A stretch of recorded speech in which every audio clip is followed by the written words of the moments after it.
स्थिरता मिली है। इंडी गठबंधन अगर ये कहता है कि एक साल शरद पवार, एक साल ममता बनर्जी, एक साल के स्टालिन और कुछ बचेगा तो राहुल गांधी प्रधानमंत्री बन जाएंगे।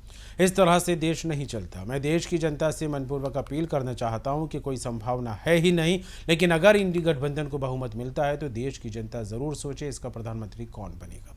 इस देश ने 3 दशक तक अस्थिरता की कीमत चुकाई है। 3 दशक तक अस्थिर सरकारें चली, निर्बल प्रधानमंत्री चले। 10 साल से देश को एक मजबूत नेतृत्व मिला है, स्थिरता मिली है।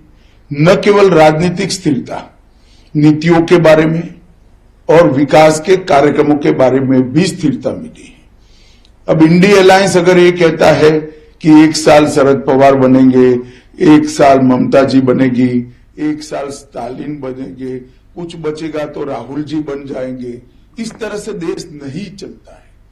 मैं देश की जनता को मनपूर्वक अपील करना चाहता हूं कि अगर कोई संभावना है ही नहीं, मगर अगर इंडी अलायंस को बहुमत मिलता है तो देश की जनता ये जरूर सोचे इसका प्रधानमंत्री कौन बनेगा।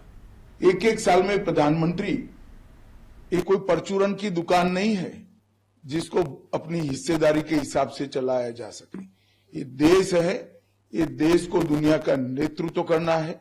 इसका नीति निर्धारण, इसका विकास, इसकी सुरक्षा की परिस्थिति, इसके अर्थतंत्र का विकास एक लंबे समय तक एक नीति के साथ सातत्यपूर्ण तरीके से चलना चाहिए और केवल नरेंद्र मोदी जी के नेतृत्व में एनडीए और विशेषकर भारतीय जनता पार्टी ही ये कर सकती है।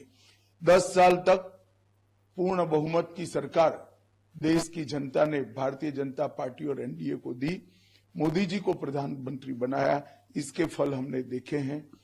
देश सुरक्षित हुआ है, समृद्ध हुआ है, नीति निर्धारण लोकाभिमुख और स्पष्ट हुआ है और दुनिया भर में देश का सम्मान बढ़ा है। मुझे पूरा विश्वास है 130 करोड़ की हमारी जनता तीसरी बार प्रधानमंत्री जी को मैंडेट देगी।